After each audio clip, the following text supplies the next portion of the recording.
Un visage emblématique, une coupe sans épi depuis 30 ans, un style probablement jamais à la mode mais au final jamais démodé, c'est la figure iconique de la politique. 16 ans au pouvoir de la 4e puissance mondiale, 4 mandats et une cote de popularité qui caracole à plus de 70%, on comprend pourquoi cela force le respect et qu'elle a été désignée 14 fois la femme la plus puissante du monde selon le magazine Forbes, mais aussi la dirigeante qui inspire le plus confiance dans le monde en 2017. Je vous parle bien entendu de la politicienne allemande Angela Merkel. Je suis Xavier Del Fuego, bienvenue dans Iconique. I don't feel like an icon. It's crazy. Iconic and amazing people. J'ai été une idole. I do think I am a goddess. On me considère comme un symbole sexuel. Legendary. Iconic. That is what style icons do. C'est un don qu'on a. A legend in the making. Obama. Bonjour à tous, bienvenue dans le podcast Iconique. Alors vous le savez peut-être déjà, mais Iconique, c'est votre condensé de pop culture qui questionne la place que certaines personnalités peuvent prendre ou ont pu prendre dans notre société. Musique, cinéma, littérature, politique cette fois-ci, ils ont tous marqué notre société à leur façon. Alors évidemment, moi je me fais un petit kiff en désignant évidemment les gens que je considère d'iconiques. C'est un sujet très subjectif qui dépend de qui on est, mais le but de ce podcast, c'est aussi de poser des questions sur ces différentes personnalités, des questions assez larges qui vont peut-être lancer des discussions, je l'espère en tout cas, et ces discussions peuvent avoir lieu sur les réseaux sociaux d'Iconique, @IconiquePodcast sur Facebook, Twitter et Instagram, mais aussi YouTube, où vous pourrez voir les images dont je vous parle, même si à l'audio, ça fonctionne parfaitement. Et aujourd'hui, nous parlons donc d'Angela Merkel. Alors, est-ce que pop culture et politique peuvent fonctionner ensemble? Alors, une question de légitimité se pose évidemment, mais personnellement, quand j'ai parlé autour de moi de ce nouveau sujet pour Iconique, la plupart de mon entourage étaient très très impatients à l'idée d'écouter ce qu'on pouvait dire sur l'iconicité d'Angela Merkel, parce que oui, Angela Merkel, malgré elle, on va le voir, est extrêmement iconique. Et à travers l'histoire, nombreuses sont les personnalités politiques qui ont façonné notre vision du monde. Alors, Margaret Thatcher, qui a défini les années 80-90 au Royaume-Uni, Barack Obama plus récemment, alors qu'à l'inverse, évidemment, certains vont tomber rapidement dans l'oubli. Je ne citerai pas de nom pour ne pas avoir de problème de qui que ce soit. Mais de son côté, Angela Merkel a sans nul doute, évidemment, marqué une très longue époque. Elle incarne beaucoup de choses, mais au final, savez-vous en quoi consiste sa politique, ce qu'elle a défendu comme idée? Quelle est son histoire et pourquoi est-elle finalement si iconique? Pour moi, il n'y a pas d'autre mot. Et vous allez voir vraiment qu'elle a une influence énorme, politiquement, cela va sans dire, mais également dans la pop culture. Ce podcast contiendra, comme à l'accoutumée, 4 parties. L'histoire qui a forgé Angela Merkel en première partie, la seconde partie, la face cachée d'Angela Merkel, ce qu'on retiendra de ses années au pouvoir en troisième partie, et enfin, qu'est-ce qui fait d'elle une icône de la pop culture? C'est parti! Alors, j'ai décidé évidemment de commencer par l'histoire d'Angela Merkel parce qu'évidemment, même si nous avons toutes et tous notre histoire propre qui nous définit, celle d'Angela Merkel prend des proportions énormes. Quand on sait d'où elle vient, tout prend une autre dimension parce que ça a forgé une politique très particulière, parfois complètement à l'opposé de tous ses collègues et qui l'a plus que probablement aidé à rester au pouvoir pendant des années et des années. Merkel, c'est 35 années de RDA, d'Allemagne de l'Est, autrement dit de dictature communiste. Dans cette période, évidemment, être libre n'était pas la norme et la différence n'avait pas sa place.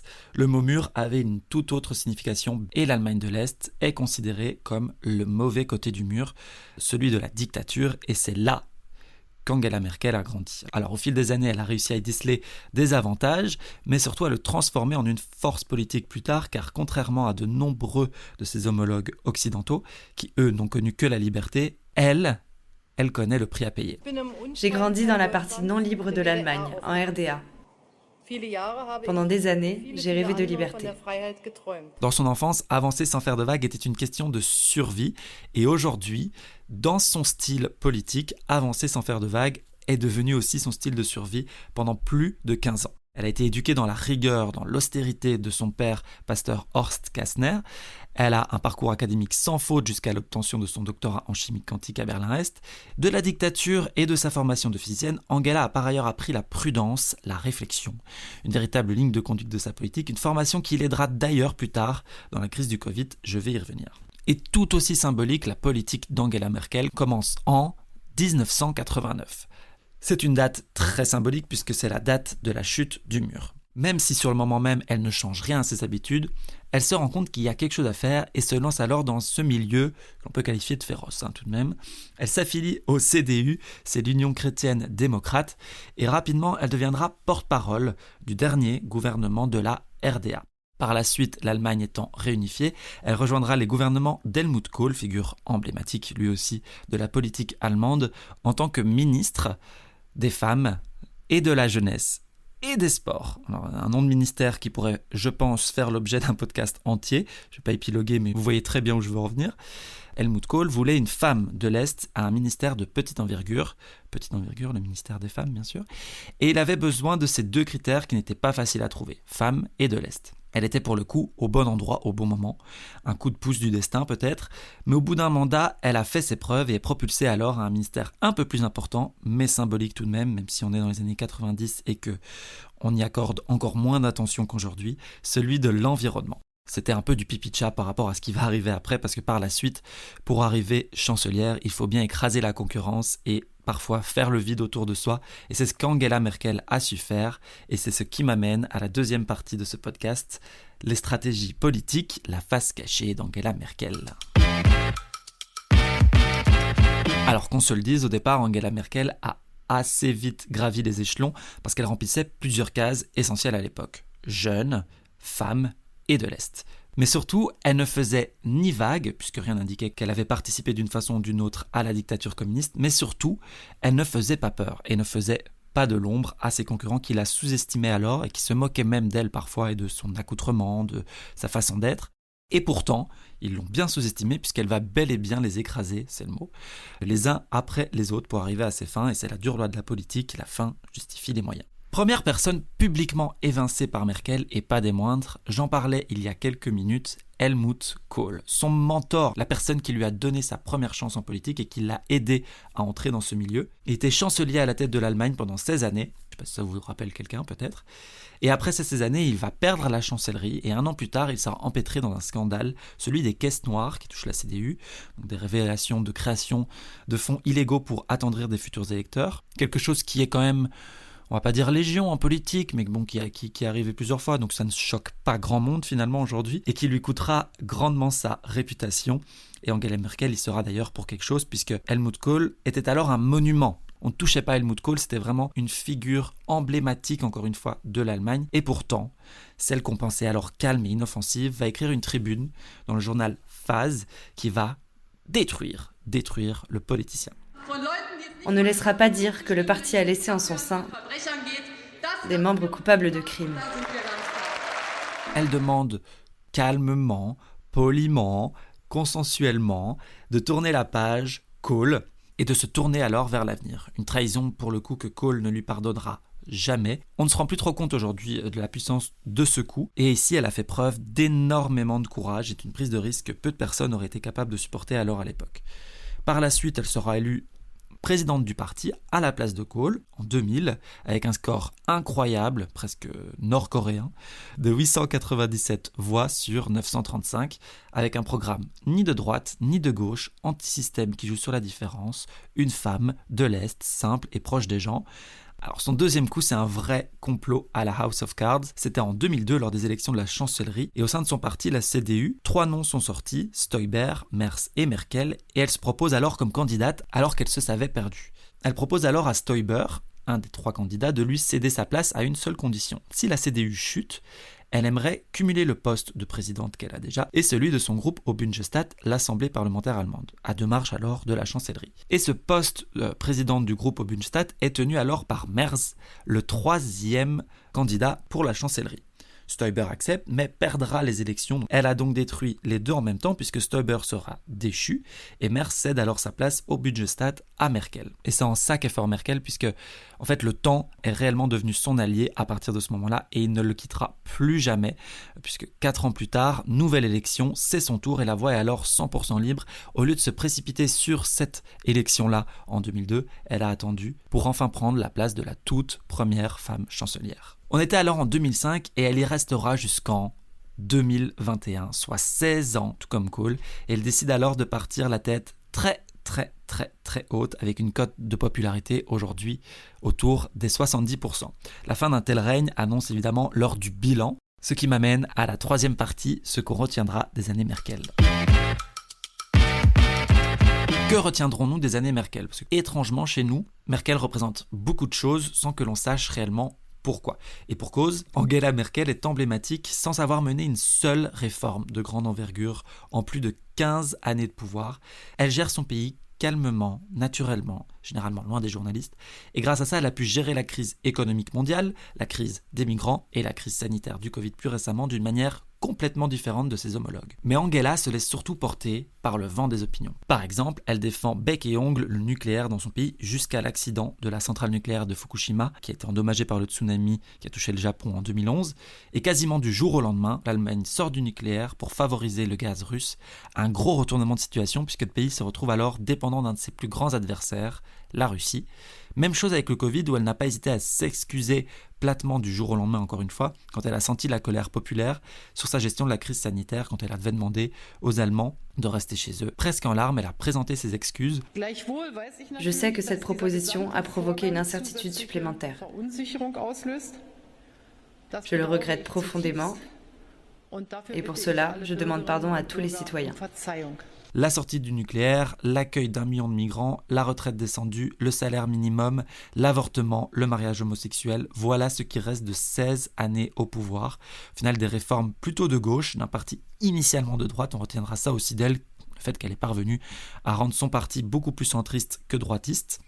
Et je le disais, elle n'a pas vraiment mener de grosses réformes, parce que ce n'est pas quelqu'un de visionnaire, ce n'est pas quelqu'un de stratège dans ce sens-là en tout cas, puisqu'Angela Merkel a deux faces, la comptable avec un sens presque inné de la négociation et du calcul, d'une part, et de l'autre, un instinct moral qui lui vient de son histoire personnelle, la dictature et l'atteinte de ses libertés. Il y a plusieurs exemples qui ont montré ces deux faces, mais la plus célèbre restera évidemment, et c'est celle qui a marqué l'Europe et la France et le monde entier, son fameux Wir schaffen das. Wir schaffen das. Wir schaffen das. Wir schaffen das. Wir schaffen das, en allemand, ça veut dire « nous y arriverons ». Et c'est la phrase qu'elle a martelée pour accompagner l'accueil de 1 million de migrants en Allemagne. À l'époque, elle ouvrira ses frontières pour 1 million de réfugiés, une décision autant acclamée que critiquée et qui lui vaudra pas mal de soucis lors de sa dernière campagne électorale. Si beaucoup diront que ça l'a placée comme grande leader sur la scène mondiale, l'opinion publique, lui, sera un peu plus partagée. Et c'est un euphémisme. Certains diront même que cette décision a aidé l'extrême droite à gagner des votes. Et on sait qu'en Allemagne, l'extrême droite a une toute autre signification, mais aussi donner de l'eau au moulin des politiques britanniques pro-Brexit. Certains tenteront de même trouver une explication à cette décision, puisque les politiques sont vus comme des stratèges, il n'en faudra pas plus pour lui attribuer de sombres tactiques sur l'accueil de ces migrants, par exemple, que la population allemande a besoin de rajeunir sa population et que donc les migrants sont un bon moyen d'y parvenir, ou encore les premiers arrivés seront les réfugiés les plus riches et donc les meilleurs. Mais en réalité, la raison serait plutôt symbolique et toujours liée à l'histoire allemande, mais également à l'histoire d'Angela évidemment. L'image de soldats allemands armés aux frontières rappelle des souvenirs bien sombres, inenvisageable alors de refuser l'entrée à des personnes sans échappatoire qui fuient leur pays, leur culture, contre leur gré. Et pour les Allemands d'ailleurs, tout cela prend une autre ampleur car Merkel représente beaucoup sur ce plan-là, vu qu'elle a permis en grande partie au pays, à l'histoire compliqué, on va le dire, de retrouver une unité, un certain patriotisme que l'on pensait perdu, une fierté que l'on pensait perdue depuis des années, et donc de tourner la page d'année noire, ce qu'elle promettait d'ailleurs dans sa tribune contre Kohl. Mais Angela Merkel représente évidemment aussi beaucoup de par son sexe, tout simplement. Une femme au pouvoir, c'est encore malheureusement très très rare pour être souligné, mais elle se considère-t-elle comme féministe ? Alors elle répond en ces mots. J'aimerais, dit-elle, je me retrouve en partie dans l'histoire du féminisme, mais pas entièrement, donc je ne veux pas usurper ce qualitatif. Ça me va très bien si vous pensez que j'en suis une, mais je ne veux pas me coller cette étiquette. Il y a évidemment une certaine pudeur face aux femmes qui en ont réellement fait un combat, ce qui n'est pas le cas d'Angela Merkel.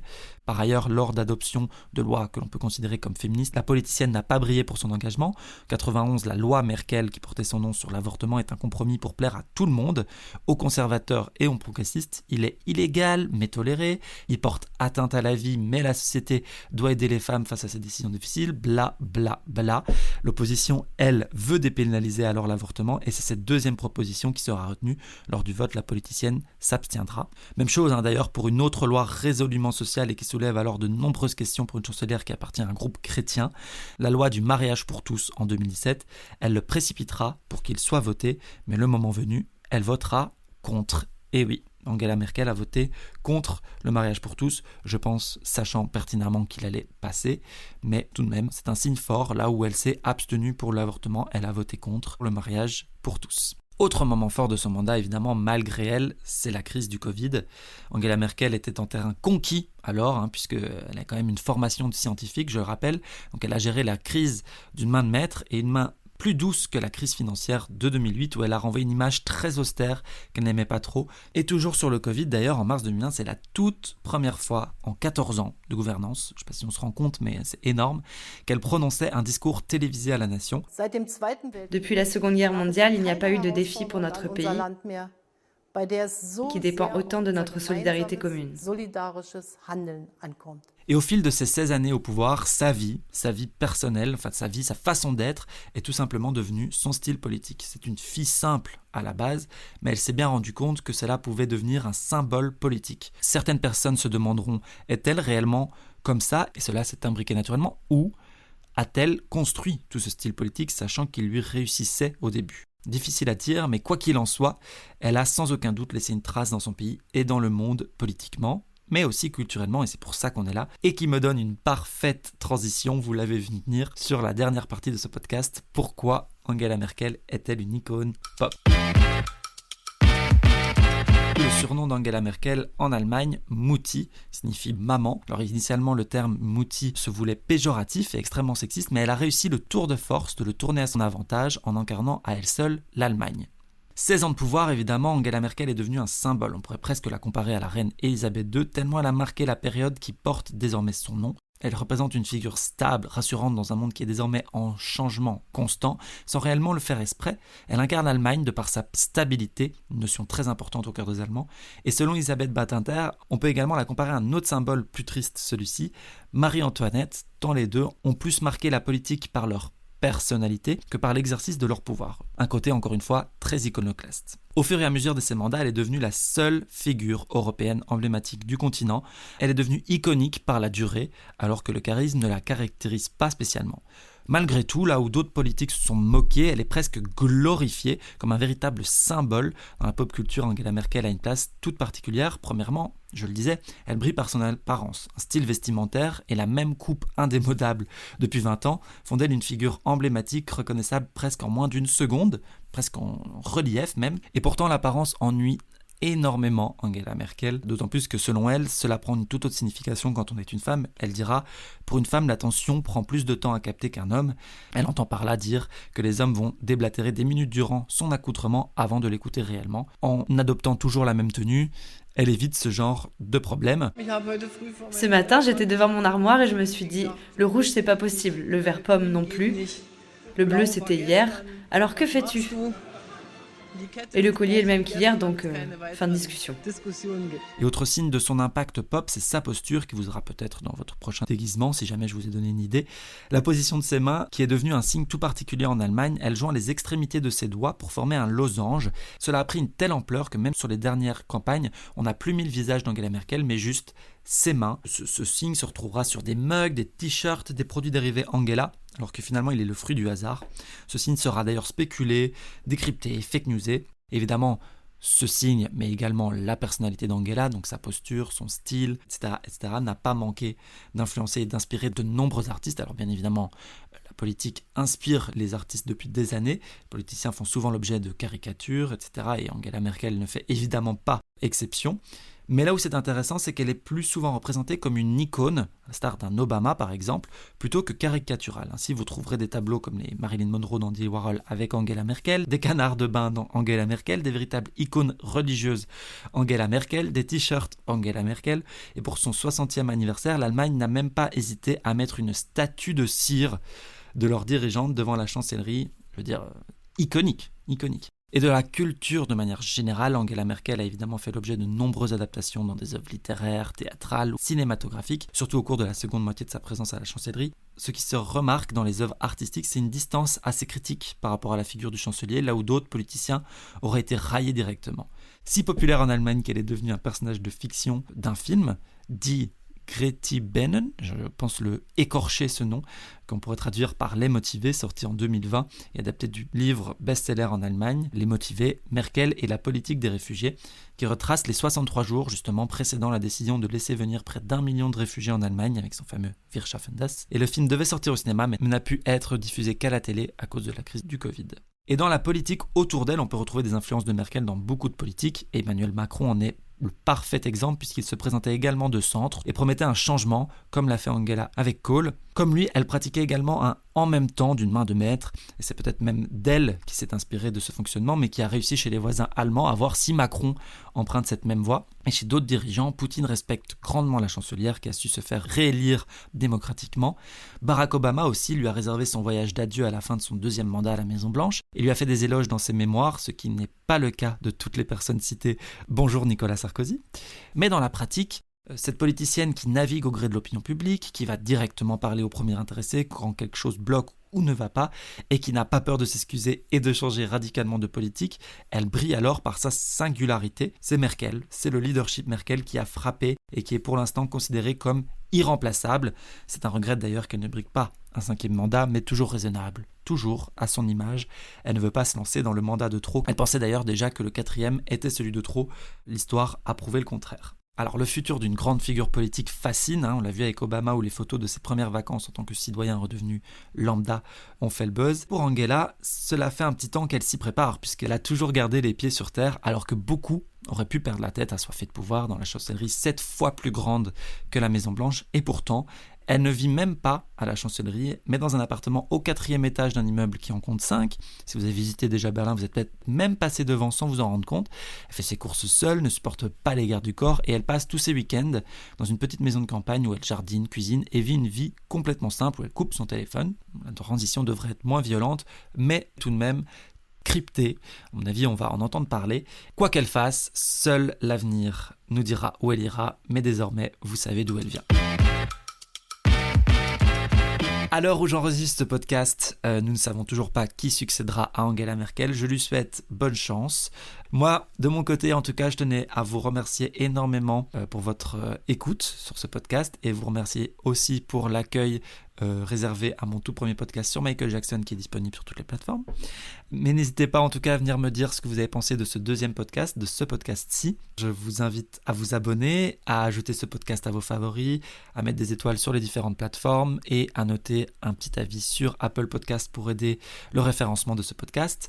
Et si vous désirez aller plus loin, je vous conseille vivement le livre de Marion Van Rettergem, Angela Merkel, l'OVNI politique aux arènes du monde, et également Angela Merkel, une Allemande presque comme les autres, de Florence Autray, et ça c'est chez Taillandier. Et un 3e livre, si vous êtes vraiment passionné, celui toujours de Marion Van Rettergem qui voue un véritable culte à Angela Merkel et on comprend pourquoi, qui s'appelle C'était Merkel, sorti au printemps dernier. Et pour le prochain épisode de Iconique, on va partir sur un sujet cinématographique cette fois-ci et on va enfin venir en France, puisqu'après les États-Unis et l'Allemagne, c'est la France qui sera à l'honneur. Et quelle France, puisqu'on va parler de la France de Louis de Funès, d'un mon personnage emblématique. Encore merci pour votre écoute jusqu'ici.